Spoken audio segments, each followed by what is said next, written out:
नमस्कार विद्यार्थी मित्रांनो, स्वागत आहे तुमचे आपल्या मॅथ्स मॅजिक वर्ल्ड या यूट्यूब चॅनलवरती. विद्यार्थी मित्रांनो, आजपासून आपण पोस्ट विभाग भरतीच्या पेपरमध्ये विचारण्यात येणाऱ्या अंकगणिताची सिरीज सुरू करत आहोत. यामध्ये अंकगणिताच्या सिलेबसनुसार सर्व टॉपिक घेतले जातील. तर आज आपण सुरुवात करत आहोत बोर्डमास या टॉपिकपासून. व्हिडिओला सुरुवात करण्यापूर्वी जर तुम्ही चॅनलवर नवीन असाल तर चॅनलला सबस्क्राईब करा, सोबतच प्रेस करा बेल आयकनला, जेणेकरून तुम्हाला लेटेस्ट अपडेट मिळत राहतील. चला तर सुरुवात करूया आजच्या टॉपिकला. बोर्डमास म्हणजेच कंची भागुबैव. आता कंची भागुबैवमध्ये काय असते?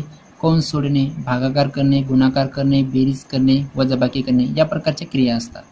परंतु ज्यावेळेस आपण बोर्डमासचा रूल वापरत असतो एखादं एक्झाम्पल सॉल्व्ह करण्यासाठी, त्यावेळेस आपल्याला बेरीज, वजाबाकी, गुणाकार, भागाकार याविषयी संपूर्ण माहिती असायला हवी. हे एक्झाम्पल सॉल्व्ह करत असताना आपल्याला चिन्हांचे नियमसुद्धा माहीत असायला हवे. त्यासाठी आपण सर्वात अगोदर काय करणार आहोत? बेरीज, वजाबाकी, गुणाकार, भागाकार यांचे चिन्हांचे नियम आपण अगोदर बघून घेणार आहोत. त्यापूर्वी आपण धनसंख्या आणि ऋणसंख्या काय ते समजून घेऊया. आता धनसंख्या म्हणजे काय? धनसंख्या कशा असतात? ज्या संख्येच्या समोर अधिकचे चिन्ह असेल किंवा कुठल्याही प्रकारचे चिन्ह नसेल. जसे की बघा, +5 ही एक धनसंख्या आहे. तुम्ही +5ला फक्त 5 सुद्धा लिहू शकता, तरी पण ही धनसंख्या असते.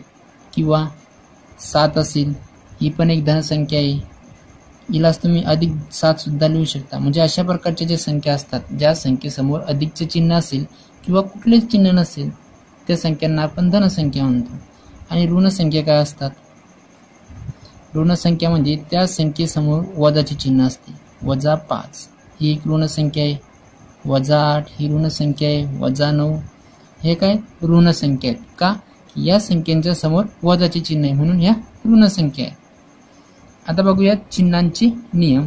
बेरीज, वजाबाकी, भागाकार करत असताना चिन्हांचे नियम कसे वापरायचे ते आपण बघूया. आता समजून घेऊया चिन्हांचे नियम कसे वापरायचे. सर्वात अगोदर आपण काय करूया? बेरीज आणि वजाबाकीसाठी चिन्हांचे नियम कसे वापरायचे ते समजून घेऊया.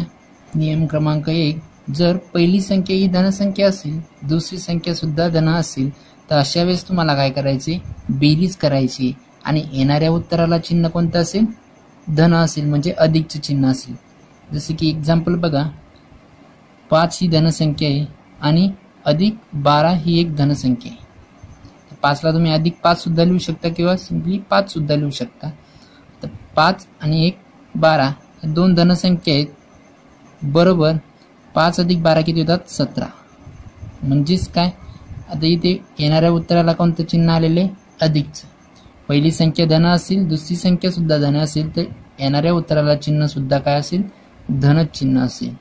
आता हे आपण 2 संख्यांसाठी बघितलं. जर 3 संख्या जर घेतल्या आपण, 4 + 16 + 10, 4 ही धनसंख्या आहे, 16, 10 ह्या सुद्धा धनसंख्या आहेत. तर अशा वेळेस काय करायचे तुम्हाला? इथे पण काय होणार? बेरीजच करायची. याची बेरीज किती मिळते तुम्हाला? 4 आणि 16 20, 20 आणि 10 30, आणि याला चिन्ह कोणतं असेल? अधिकचेच. अशा प्रकारे पहिला नियम काय? मग पहिली संख्या ही धनसंख्या असेल, दुसरी संख्या धन असेल, तर त्यांची बेरीज करायची आणि उत्तराला चिन्ह अधिकची द्यायची. नियम क्रमांक 2, पहिली संख्या ऋणसंख्या असेल आणि दुसरी संख्या सुद्धा ऋणसंख्या असेल, तर अशा वेळेस पण काय करायचे? बेरीज करायची, पण उत्तराला चिन्ह कोणतं येणार? वजाचे. एक्झाम्पल पहा, समजा -7 ही एक ऋणसंख्या आहे आणि दुसरी घेतली ऋणसंख्या -5, म्हणजे याचं उत्तर किती मिळेल? 5 आणि 7 होतात 12, आणि यांचं उत्तराला चिन्ह कोणतं येणार? -12. जर समजा आपण 2 ऐवजी 3 संख्या जर घेतल्या आणि सर्व ऋणसंख्या असेल, -12, -16 आणि -10, तर या सर्व संख्यांची काय करायची? तुम्हाला बेरीज करायची. कारण की जर सर्व संख्या जर वजा असतील तर त्यांची बेरीज करायची आणि उत्तराला चिन्ह कोणतं असेल? वजाचे. 4 आणि 16 20 आणि 20 आणि 10 होतात 30. कसे? -30. काय दुसरा नियम? पहिली संख्या ऋणसंख्या असेल, दुसरी संख्या सुद्धा ऋण असेल, तर त्यांची बेरीज करायची आणि उत्तराला चिन्ह कोणतं येणार आहे? वजाचे. नियम 3, हे ते पहिली संख्या जर धनसंख्या असेल आणि दुसरी संख्या ऋण संख्या असेल तर अशा वेळेस वजाबाकी करायची आणि उत्तराला चिन्ह कोणतं द्यायचे, मोठ्या संख्येचे चिन्ह द्यायचे. इथे एक्झाम्पल बघा, समजा पहिली संख्या आपण 14 घेतली, ही एक धनसंख्या आहे आणि दुसरी संख्या ऋण संख्या घेतली -20. काय मिळेल तुम्हाला, इथे वजाबाकी करायची, एक धन असेल आणि एक ऋण असेल तर वजाबाकी करायची. तर 14 - 20 किती होतात. आता आपण ज्यावेळेस वजाबाकी करत असतो त्यावेळेस काय करतो की मोठ्या संख्येतून लहान संख्या वजा करतो. मग 20 मधून 14 गेल्यानंतर किती होतात, 6. पण इथे 6 येतात आणि इथे आपल्याला चिन्ह कोणते द्यायचे, मोठ्या संख्येची. मोठी संख्या कोणती आहे, 20. 20ला कोणतं चिन्ह आहे, वजाचे. मग इथे काय लिहावं लागेल तुम्हाला, -6. म्हणजे उत्तर काय मिळते तुम्हाला, -6. समजा दुसरं एक्झाम्पल बघा, आपण पहिली संख्या 20 ही घेतली, +20. पहिली संख्या धनसंख्या घेतली आणि दुसरी संख्या ऋण संख्या -14. आता 20 मधून 14 गेली किती उरतात, 6. हे 6 घेतले आपण इथे आणि इथे चिन्ह कोणतं द्यायची, मोठी संख्या कोणती, 20. आणि 20 कशी धनसंख्या आहे म्हणजे उत्तराला चिन्ह कोणतं असेल, धन. इथे 6 राहू द्या किंवा +6 लिहा, सारखीच आहे. +6 किंवा 6 दोन्ही काय सारखे आहे. अशा प्रकारे तिसरा नियम काय आहे, मग पहिली संख्या धनसंख्या असेल आणि दुसरी ऋण असेल तर वजाबाकी करायची आणि उत्तराला चिन्ह मोठ्या संख्येची द्यायची. नियम 4, पहिली संख्या ही ऋण संख्या असेल आणि दुसरी धनसंख्या असेल अशा वेळेस सुद्धा तुम्हाला वजाबाकी करायची आणि उत्तराला चिन्ह कोणते द्यायचे, मोठ्या संख्येचे चिन्ह. एक्झाम्पल पहा, -8 ही एक ऋण संख्या घेतली आपण आणि दुसरी काय धनसंख्या घेतली. काय मिळेल तुम्हाला, -8 + 12. इथे पण तुम्हाला वजाबाकी करायची, मोठ्या संख्येतून लहान संख्या वजा करावं लागेल. मग 12तून 8 गेल्यानंतर 4 उरतात, हे 4 आले, ठीक आहे. पण चिन्ह कोणते द्यायचे, मोठ्या संख्येचे. मोठी संख्या कोणती, 12. 12ला कोणतं चिन्ह आहे, अधिकचे. म्हणजे उत्तर काय असेल तुमचे, +4. +4 लिहा किंवा फक्त 4 जरी लिहिली तरी सारखीच आहे. दुसरं एक्झाम्पल पहा, आता पहिली संख्या ही ऋण संख्या -12 घेतली मी आणि दुसरी संख्या धनसंख्या आहे +8. काय मिळेल तुम्हाला, -12 + 8. इथे पण काय करायचे, वजाबाकी करायची. आता 12तून 8 गेल्यानंतर किती उरतात, मग वजाबाकी करायची म्हटल्यावर मोठ्या संख्येतून लहान संख्या वजा करावं लागेल. 12मधून 8 गेल्यानंतर 4 उरतात, पण 4 कसे राहतील, इथे मोठी संख्या कोणती, 12. मग 12चे चिन्ह कोणते, ऋण म्हणजे वजा. तर उत्तराला चिन्ह कोणतं येणार, वजा. इथे तुम्हाला काय मिळेल, -4. अशा प्रकारे चौथा नियम काय मिळेल, पहिली संख्या ऋण संख्या असेल, दुसरी संख्या धन असेल अशा वेळेस वजाबाकी करायची आणि उत्तराला चिन्ह कोणतं असेल, मोठ्या संख्येचे चिन्ह असेल. आता पाहूया गुणाकार.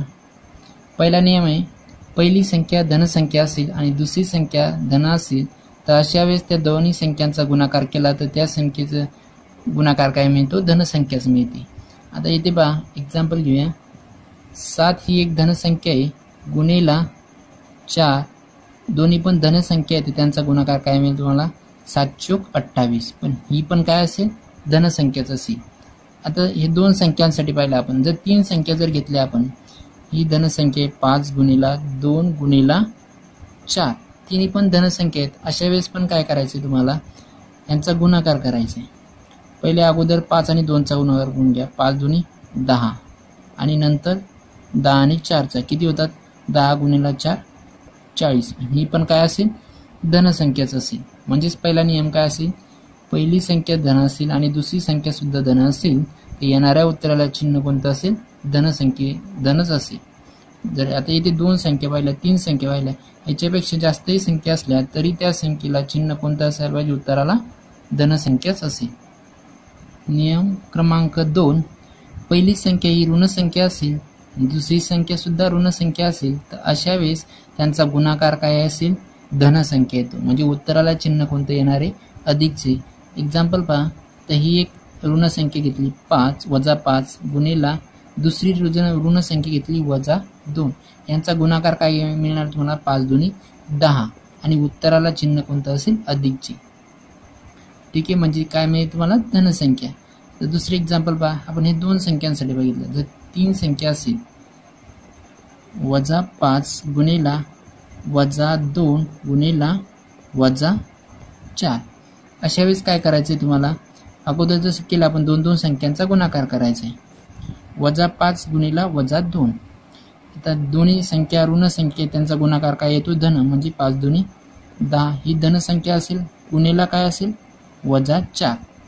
आता इथे एक धन संख्या आणि एक ऋण संख्या आहे, अशा वेळेस यांचा गुणाकार काय येतो, ऋण संख्या. 10 चोक 40 म्हणजे -40 त्याचं उत्तर असेल. म्हणजे दुसरा नियम काय सांगतो की पहिली संख्या जर ऋण संख्या असेल, दुसरी संख्या ऋण संख्या असेल, अशा वेळेस उत्तराला चिन्ह कोणतं येणार आहे, अधिकचे चिन्ह, म्हणजे ती काय असेल, धन संख्या असेल. आता इथे दोन संख्या बघितलं, दोनपेक्षा जास्त 3 संख्या असेल, 4 संख्या असेल, तिथे तुम्हाला दोन दोन संख्यांचा गुणाकार करून चिन्ह व्यवस्थित बघून उत्तराला चिन्ह द्यायचे आहे. नियम क्रमांक 3, पहिली संख्या धनसंख्या असेल आणि दुसरी संख्या ऋण संख्या असेल तर अशा वेळेस गुणाकार केल्यानंतर त्या उत्तराला चिन्ह कोणतं येणार आहे, वजाचे चिन्ह येते. जसे की एक्झाम्पल पहा, ही एक धनसंख्या घेतली 4 गुणिला ऋण संख्या घेतली -3, 4 त्रिक 12 आणि त्या 12 कसे असतील -12. काय करायचे, एक संख्या धन असेल एक ऋण असेल तर उत्तराला चिन्ह कोणते द्यायचे, वजाचे. म्हणून इथे काय मिळेल तुम्हाला 4 त्रिक 12 म्हणजे जो चिन्ह कसं असेल, वजाचे, -12. दुसरं एक्झाम्पल पहा, 3 गुणिला ही एक धनसंख्या आहे आणि -4 ही ऋण संख्या आहे. इथे काय मिळेल तुम्हाला 4 त्रिक 12, चिन्ह कोणतं असेल, वजाचे, -12 हे आपले आन्सर असेल. म्हणजेच नियम काय असेल, पहिली संख्या धन दुसरी संख्या ऋण संख्या असेल, त्यांच्या गुणाकार जो येईल त्याला उत्तराचे चिन्ह कोणते असेल, वजाचे. नियम क्रमांक 4, पहिली संख्या ऋण संख्या असेल दुसरी संख्या धन असेल, अशा वेळेस सुद्धा उत्तराला चिन्ह कोणतं येणार आहे, वजाचे चिन्ह येणार आहे. एक्झाम्पल पहा, -5 ही एक ऋण संख्या आहे, गुणिला एक धनसंख्या घेऊया 2, किती मिळेल, 5 दुनी 10, पण कशी, -10. आपल्याला उत्तराला चिन्ह कोणते द्यायचे, वजाचे.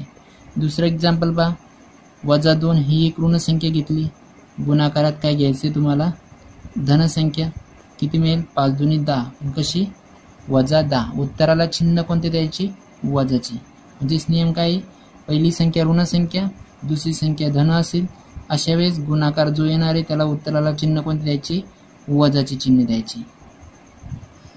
आता पाहूया भागाकाराचे नियम. एवढं लक्षात ठेवा, भागाकाराचे नियम आणि गुणाकाराचे नियम दोघांचे नियम हे सारखेच आहेत. तर पहिला नियम पहा भागाकाराचा, पहिली संख्या धन असेल दुसरी संख्या सुद्धा धन असेल तर उत्तराला चिन्ह कोणतं येणार आहे, धन येणार आहे. एक्झाम्पल बघा, 16/4, यालाच तुम्ही असे सुद्धा लिहू शकता, 16/4, 4 1 4, 4 चोक 16, म्हणजे उत्तर काय मिळते तुम्हाला, 4. आणि 16 ही धनसंख्या आहे, 4 सुद्धा धनसंख्या आहे, उत्तर कशी येणार तुमची, धनसंख्याच, म्हणजेच उत्तर काय मिळेल तुम्हाला, 4. हे पहिला नियम काय, पहिली संख्या धन दुसरी संख्या धन, उत्तराला चिन्ह कोणतं येणार आहे, धनच येणार आहे. दुसरा नियम काय, पहिली संख्या ऋण संख्या आहे दुसरी संख्या ऋण आहे, अशा वेळेस पण भागाकार काय येणार आहे, अधिक येणार आहे, म्हणजे त्या उत्तराला चिन्ह कोणतं असणार आहे, अधिकची, म्हणजे ती धनसंख्या असेल. एक्झाम्पल बघा, -15 भागीला -3, म्हणजेच एकच लिहिता येईल तुम्हाला, -15 भागीला -3. आता बघा, ही वजा कॅन्सल होतात आणि 3 5 3 1 3 3 5 15, म्हणजे उत्तर काय मिळते तुम्हाला, 5. आणि कशी असतील, +5. -15 ही ऋण संख्या आहे, -3 ऋण संख्या आहे, उत्तराला चिन्ह कोणता येणार आहे, अधिकचे, म्हणून उत्तर काय असेल, +5. नियम क्रमांक 3, पहिली संख्या धनसंख्या असेल आणि दुसरी संख्या ही ऋण संख्या असेल, अशा वेळेस काय होणार आहे, उत्तराला चिन्ह कोणतं येणार आहे, वजाचे चिन्ह येणार आहे. एक्झाम्पल पहा, 24 ही धनसंख्या आहे भागीला ऋण संख्या -8 ही दुसरी संख्या, म्हणजेच काय मिळेल तुम्हाला, 8 1 8, 8 त्रिक 24, आणि हा वजा याला पण असतो, म्हणजे इथे काय राहील तुम्हाला, -3. येणारे उत्तर कसे असेल, ऋण संख्या, म्हणजेच पहिली संख्या धन असेल आणि दुसरी ऋण असेल तर उत्तराला चिन्ह कोणतं येणार आहे, वजाचे, म्हणजे ती कोणती संख्या असेल, ऋण संख्या असेल. नियम क्रमांक 4, पहिली संख्या ऋण संख्या असेल दुसरी संख्या धनसंख्या असेल, अशा वेळेस उत्तराला चिन्ह कोणते असणार आहे? वजाचेच असेल. एक्झाम्पल पहा, पहिली संख्या आपण ऋण संख्या घेतली -36 आणि दुसरी संख्या घेतली +9. पहिली संख्या ऋण संख्या, दुसरी धन संख्या, म्हणजे काय मिळेल तुम्हाला? 9 × 1 = 9, 9 9 चौक 36 होतात. म्हणजे हे काय असेल? -4. उत्तर काय मिळते तुम्हाला? -4. म्हणजे उत्तराला चिन्ह कोणते येते? वजाचे. पहिली संख्या ऋण संख्या, दुसरी धन संख्या असेल तर उत्तराला चिन्ह कोणतं येणार आहे? वजाचे. म्हणजे इथे उत्तर काय मिळते? -4. परत एकदा आपण चिन्हांची रिव्हिजन घेऊया. बेरीज आणि वजाबाकी. पहिली संख्या धनसंख्या असेल, दुसरी संख्या धनसंख्या असेल, अशा वेळेस बेरीज करायची आणि उत्तराला चिन्ह अधिकचे येते. दुसरा नियम, पहिली संख्या ऋण संख्या असेल, दुसरी संख्या सुद्धा ऋण संख्या असेल, अशा वेळेस सुद्धा तुम्हाला बेरीजच करायची, फक्त उत्तराला चिन्ह ही वजा येणार आहे. तिसरा नियम, पहिली संख्या धन असेल, दुसरी संख्या ऋण संख्या असेल, अशा वेळेस मात्र वजाबाकी करायची आणि उत्तराला चिन्ह कोणते देते? मोठ्या संख्येचे चिन्ह द्यायचे. चौथा नियम, पहिली संख्या ऋण संख्या असेल, दुसरी धनसंख्या असेल, अशा वेळेस सुद्धा वजाबाकीच करायची आणि येणाऱ्या उत्तराला मोठ्या संख्येची चिन्ह द्यायची. गुणाकार आणि भागाकार. गुणाकार आणि भागाकाराचे नियम सारखेच आहे म्हणून आपण ते एकत्र घेतलेले आहेत. आता पहिली संख्या धनसंख्या असेल, दुसरी संख्या सुद्धा धन असेल तर येणाऱ्या उत्तराला चिन्ह अधिकचे द्यायचे. पहिली संख्या ऋण संख्या असेल, दुसरी संख्या ऋण संख्या असेल, अशा वेळेस सुद्धा उत्तराला चिन्ह अधिकचेच असेल. नंतरचा नियम आहे, पहिली संख्या धन असेल, दुसरी संख्या ऋण संख्या असेल, अशा वेळेस मात्र उत्तराला चिन्ह वजाचे द्यायचे. चौथा नियम, पहिली संख्या ऋण संख्या असेल आणि दुसरी संख्या धन संख्या असेल, अशा वेळेस सुद्धा उत्तराला चिन्ह वजाचे द्यायचे.